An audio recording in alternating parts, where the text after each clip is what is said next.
¿Cómo diferencian uno que sirve a Dios de otro que no sirve a Dios? Artículo 29.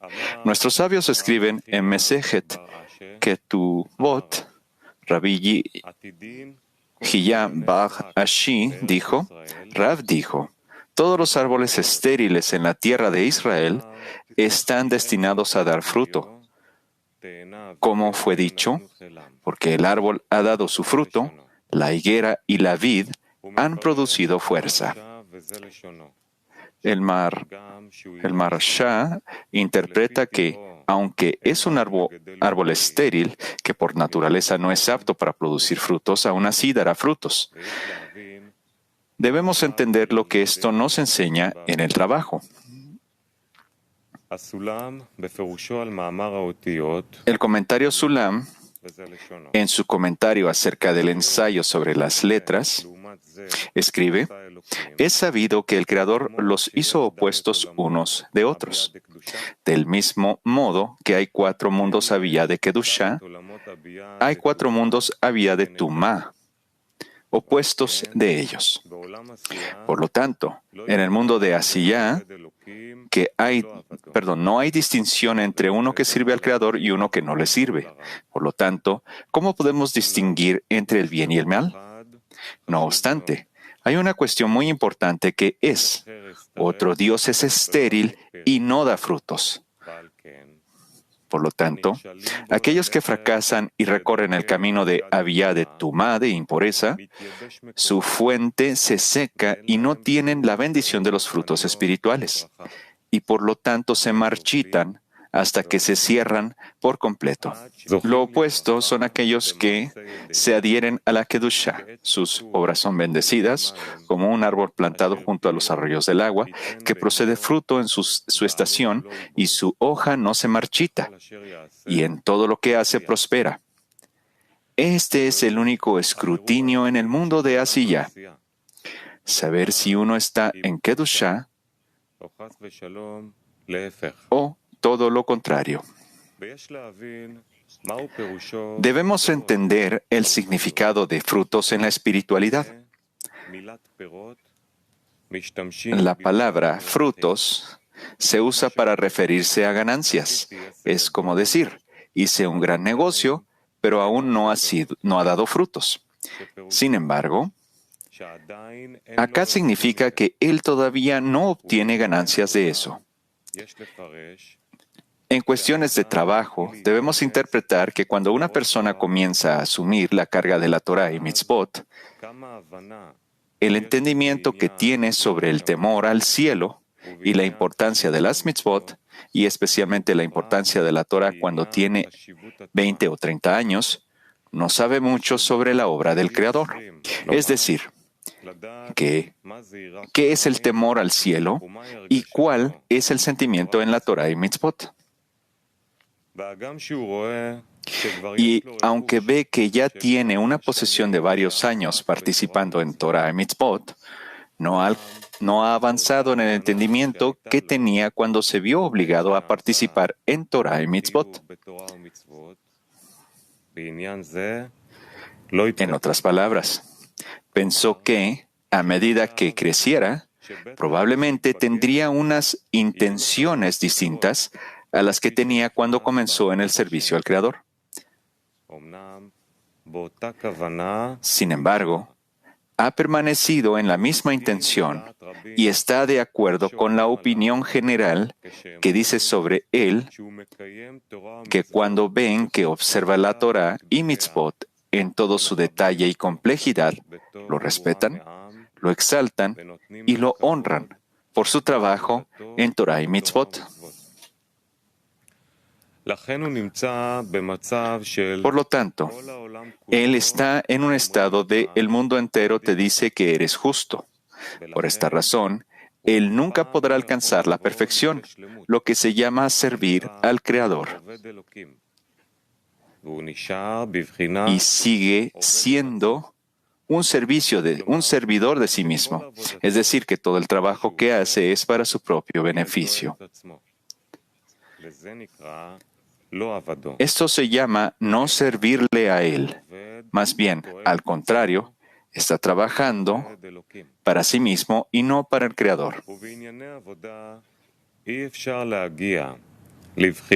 Y en cuestiones de trabajo es imposible convertirse en un siervo del Creador sin antes no se llega a un estado de no servirle a Él, porque son 2 grados y es imposible elevarse a un nivel superior si no se ha estado antes en el nivel inferior. Por el contrario, primero uno entra en el grado llamado no servirle a Él, es decir, uno debe llegar a sentir que mientras esté trabajando por su propio beneficio, esto se llama no servirle a Él. Asimismo, no servirle a Él no significa que vea que está en un estado de lo lishma, que en el trabajo recibe el nombre de no servirle a Él. Uno acepta la situación sin importar las excusas que tenga al respecto, ya que las razones no cambian la solución. Por lo tanto, si uno acepta permanecer en ese estado, se considera que todavía no está en un estado de no servirle a Él. Cuando ve que está en un estado de no servirle a Él, busca consejo para salir de ahí, tanto por medio de los libros como de autores. Le duele encontrarse en tal estado de bajeza y tan inmerso en el amor propio que no puede salir de esa autoridad y teme permanecer así para siempre. A esto se le llama estar en el estado de no servirle a Él. Sin embargo, deberíamos preguntarnos, ¿cómo deberíamos nombrar la situación en la que uno ve que está en un estado de no servirle a Él? Es decir, cuando una persona llega a ese estado en el que ve que está inmerso en el amor propio y que todas las pasiones animales, con las que ni siquiera había soñado, se despiertan en él, en un estado de no servirle a Él, tales pensamientos y deseos se despiertan en consonancia con el valor de su trabajo invertido,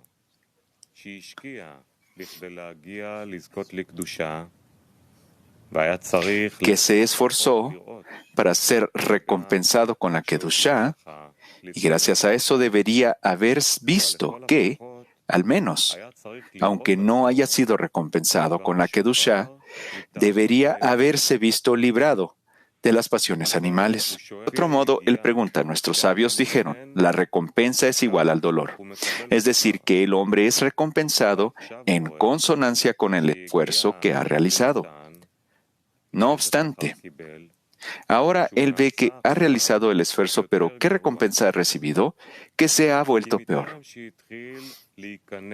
Antes de empezar en el trabajo del otorgamiento, sabía que era un trabajador del Creador.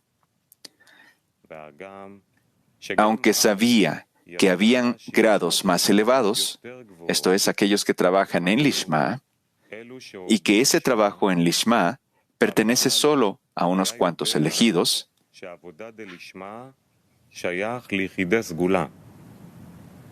entonces estaba seguro de que, aunque no se encontraba entre esos elegidos, se le consideraba un trabajador del Creador como a todo su entorno. Pero ahora, cuando quiere trabajar en beneficio del Creador, retrocede, es decir, siente que es peor de lo que era. Esto suscita una pregunta. ¿Dónde está lo que dijeron nuestros sabios? ¿La recompensa es igual al dolor? Y lo cierto es que dijo Baal HaSulam que dado que uno ha invertido mucho esfuerzo para lograr un poco de Kedushá, gracias a esto, logró alcanzar la cualidad de la verdad. Es decir, fue recompensado desde arriba con la percepción de su verdadero estado, cómo el mal está dentro de él, es decir, que el deseo de recibir para sí mismo es tan terrenal y alejado del Creador, eso significa que antes de comenzar el trabajo, de ninguna manera podía entender la bajeza de su estado. Más bien, como dijimos en los artículos anteriores, el Zohar interpreta el versículo. Si le hacen saber su pecado, como que el Creador le dice que ha pecado, o que la Torá le notifica que ha pecado, por sí sola, una persona no puede ver el mal en sí misma, ya que la persona está cerca de sí misma y es subjetiva. Y está escrito que el soborno ciega los ojos de los sabios, y los ciegos no ven. Por esta razón, uno por sí solo no puede ver el mal que hay en él, sino que se le notifica desde arriba, lo cual, en palabras del Zohar, se considera que la Torá o el Creador lo informan. Y ambos nos quedan claros, porque el asunto es que proviene de lo alto y no de uno mismo, ya que el reconocimiento del mal es conocimiento desde lo alto. Con esto podemos interpretar lo que la gente pregunta. Por un lado, nuestros sabios dijeron, Él ha declarado, sé justo y no seas malvado. E incluso si el mundo entero te dice que eres justo, sé malvado ante tus propios ojos. Ellos preguntan, pero la Mishnah dice, no seas malvado ante tus ojos propios. Entonces, ¿cómo es que dicen sé malvado ante tus propios ojos? Hay muchas respuestas a esto. Según lo dicho anteriormente, el reconocimiento del mal viene de lo alto, y una persona no puede llegar al reconocimiento del mal a menos que se haya esforzado en la Torah y Mitzvot con el fin de llegar a trabajar en beneficio del Creador. En ese momento, desde arriba se le muestra el mal, y solo entonces puede ver que es malvado. Naturalmente, en tal estado, cuando se le muestra desde arriba que es malvado, a pesar de todo, a juzgar por sus acciones, al mundo entero le parece que es un justo, ya que nadie puede saber lo que a otro le han mostrado desde arriba. Acerca de esto se ha escrito, incluso si el mundo entero te dice que eres justo, dado que no te conocen, es decir, tus intenciones, aún así debes saber la verdad. Por esta razón, dijeron, sé malvado ante tus ojos. Ante tus ojos propios significa no en la forma en que el mundo ve tu externalidad. Por el contrario, ante tus propios ojos significa la forma de la intención, la cual nadie puede ver excepto tú. Esto se le llama ante tus propios ojos. Entonces verás que eres malvado, como está escrito. Sé malvado ante tus propios ojos. Sin embargo, como dijimos anteriormente, una persona no puede ver la verdad, que es malvada, hasta que haya hecho grandes esfuerzos en la Torah y Mitzvot para alcanzar la verdad. En ese momento, se le muestra desde arriba la verdad, que está en un estado de no servirle a él, pero por sí solo, sin ayuda de lo alto, uno no puede ver que es malvado. Este es el significado de lo que está escrito, no seas malvado ante tus propios ojos. Esto significa que, desde su propia perspectiva, el hombre no puede ser malvado, sino que esto requiere ayuda desde arriba. Por esta razón, el hombre debe pedirle al Creador que le haga saber la verdad sobre su estado en la espiritualidad. dónde se encuentra, es decir, si está entre los que son llamados siervos del Creador o entre los que son llamados no sirviendo a Él, pero por sí mismo, uno no lo puede saber. Por eso dijeron, no seas malvado ante tus propios ojos. Ahora explicaremos la cuestión de qué nombre debe dar uno a la situación en la que se encuentra si ve que realmente está en un estado de no servirle a Él. Es decir, si no está avanzando en absoluto en el trabajo, sino que está retrocediendo y su trabajo ha sido en vano y sin ningún beneficio. La persona debería creer en lo que dijeron nuestros sabios. La recompensa es igual al dolor. Pero ante todo, él claramente ve que sería mejor si no hubiera comenzado ese trabajo de otorgamiento, porque solo ve que desciende en el trabajo en vez de ascender. En consecuencia, el estado de no servirle a él debería ser sido llamado un descenso. Sin embargo, según lo que hemos dicho, que es imposible alcanzar un grado más alto antes de alcanzar uno inferior, considerado no servirle a Él, resulta que ese estado no se considera un estado de descenso, sino más bien un estado de ascenso. Porque esa es la forma, el grado inferior es la razón y la causa del grado superior. Por lo tanto, cuando siente que está en un estado de descenso, es lo que le hace subir a un grado más alto. En otras palabras, la recompensa es igual al dolor. Es decir, en la medida en que sufra por estar en un estado de no servirle a Él, esto hace que busque consejos y recomendaciones para salir de ese estado y subir a un grado más alto llamado servir al Creador.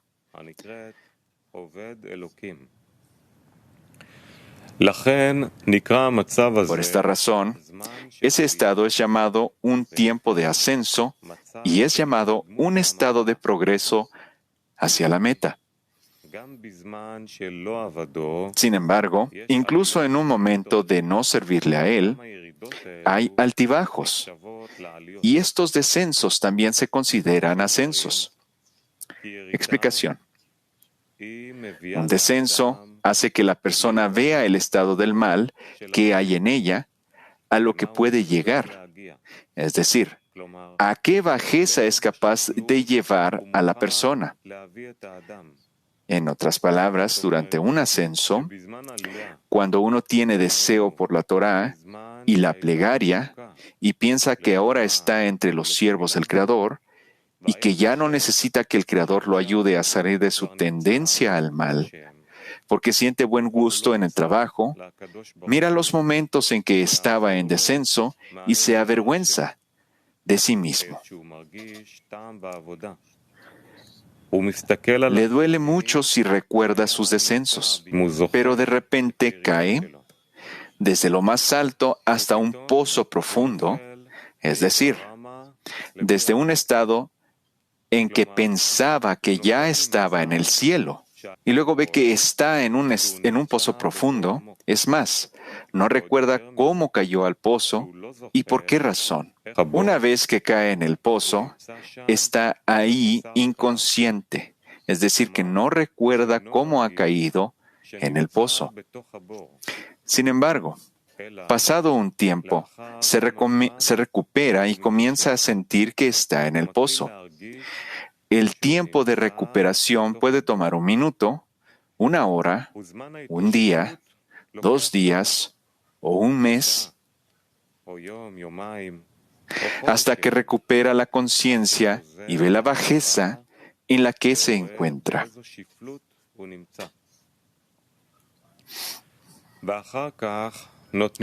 Después, se le vuelve a dar desde arriba un deseo y anhelo por el trabajo.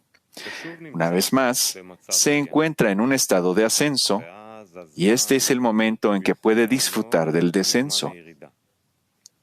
Es decir, durante el ascenso puede conocer los beneficios de experimentar un descenso, ya que, según lo que se dice, los castigos dados a una persona no son como con un rey de carne y hueso, que se venga de la persona que no sigue las órdenes del rey, sino que aquí hay una cuestión de corrección. Por lo tanto, ¿qué beneficio puede decir que tiene de los descensos?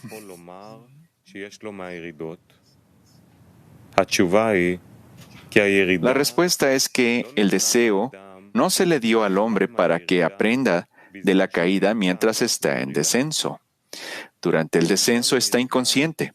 Es decir, él no siente que está en descenso, ya que en ese momento no hay un ser vivo que sienta carencia de vitalidad en Kedushá, pues ha perdido la conciencia de que hay espiritualidad en toda persona en el mundo y todos sus pensamientos son solo acerca de la vida en el amor propio. Es decir, dado que sabemos que sin vida es imposible vivir, cada persona elige la vestimenta adecuada de la cual extrae vida, lo cual se llama placer, ya que no hay vida sin placer. Porque cuando una persona no puede encontrar placer en su vida, inmediatamente elige la muerte, y esto se denomina suicidio. Por lo tanto, durante el descenso, cuando encuentra placer en algunas vestiduras, no le importa lo que sea esa vestidura, sino cuánto placer puede obtener de esa vestidura. Esto se denomina que en ese momento no piensa en la espiritualidad, porque el placer que recibe le hace olvidar todo lo demás, ya que está completamente preocupado por continuar obteniendo los placeres de las vestiduras que se adaptan a su espíritu en ese momento. Está absorto en ello. En ese momento no tiene pensamientos de que existe una realidad llamada servir al Creador, ya que un descenso es llamado muerte, es decir, la poca espiritualidad de cuando en cierta medida estaba adherido a la Kedushá se ha alejado de él. Por esta razón, en ese momento se le considera muerto, sin vitalidad de Kedushá. Pero luego se despierta y comienza a ver que le falta la vida espiritual. Su despertar del descenso se llama resurrección de los muertos, cuando comienza a sentir que está carente de vida. En cambio, uno que está muerto no siente que le falta vida como para querer que se le conceda vida. Sin embargo, la pregunta es, ¿quién lo revivió? La respuesta a esto es un rey que mata y da vida. ¿Y por qué necesitamos esto? La respuesta es, y trae la salvación. Esto significa que, por un lado, el Creador le otorga un descenso, llamado muerte, y por otro lado, un ascenso, llamado y da vida. Por medio de esto viene la salvación, como está escrito, y trae la salvación. Entonces, ¿cuándo uno aprende y aprovecha el descenso? Ciertamente no durante el descenso, pues en ese momento está muerto. Sin embargo, después, cuando el Creador le hace volver a la vida, es decir, cuando le da un ascenso, es el momento de aprender lo que le sucedió durante el descenso. Esto es, en qué bajeza se encontraba, qué deseaba y qué esperaba, que de haberlo tenido, se hubiera sentido un ser humano completo. En ese momento, ve que toda su vida, de cuando estaba en descenso, fue prácticamente la vida de un animal. Tomemos, por ejemplo, cuando se tiran desperdicios en los contenedores de basura. Cuando los gatos en el área sienten que hay restos de un animal que fue arrojado a la basura, lo encuentran y se lo comen. Con la fuerza de lo comido, cada uno de ellos corre a su lugar para obtener otros placeres. Si una persona observa durante el ascenso, entiende que no vale la pena ocupar su mente y corazón con pasiones animales. Ante sus actuales ojos es una completa basura. Cuando contempla una vida así, le entran tantas náuseas que quiere vomitar. Resulta que el gran beneficio de este descenso es que él ve su propia bajeza, a qué estado podría llegar, y que solamente el Creador lo ha sacado de esa bajeza. Este es el momento de ver la grandeza del Creador, de cómo Él puede sacar a una persona del lodo cenagoso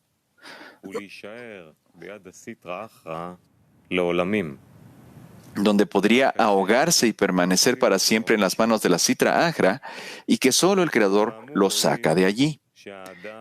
En ese sentido, podemos ver que durante el ascenso, uno debe leer todo lo que está escrito sobre el tiempo del descenso.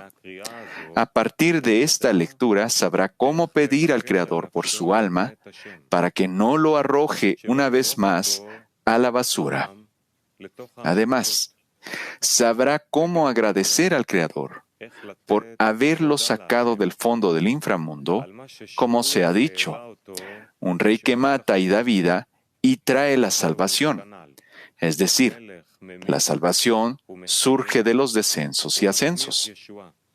Y después de completar la primera etapa, llamada no servirle a Él, comienza el tiempo de ser un siervo del Creador.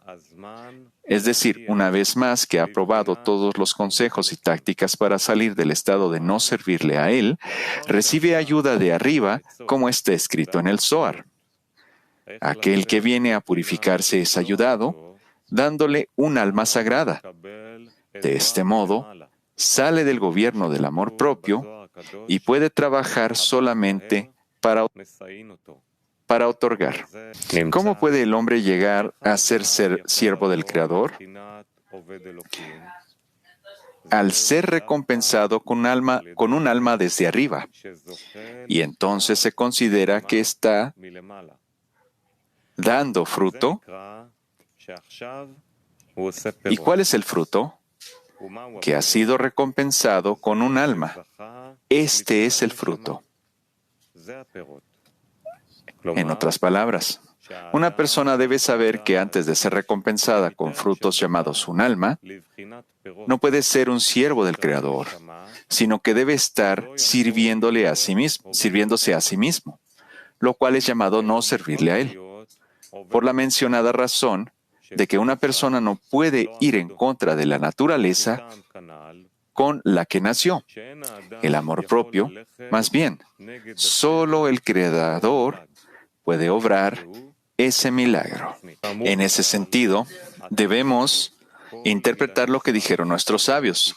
Todos los árboles estériles en la tierra de Israel están destinados a dar fruto. Es decir, una vez que una persona ha sido recompensada con Eretz Yashar El, o tierra directo a Él, al ser recompensada con un alma, todo se corrige. Es decir, incluso la cualidad de árboles estériles que no dan frutos. Esto hace referencia al tiempo de no servirle a Él. Esto también recibe corrección, como en los pecados se convierten para Él en méritos. En otras palabras, es imposible ser un siervo del Creador antes de que uno sienta que está en un estado de no servirle a Él. Es decir, a través de los descensos y ascensos que tuvo mientras estaba en un estado de amor propio, esos ascensos y descensos fueron etapas y grados para que pudiera ascender al lugar de completitud. Y luego, todo entra en Kedushá, porque todas esas cosas le ayudaron a alcanzar la completitud.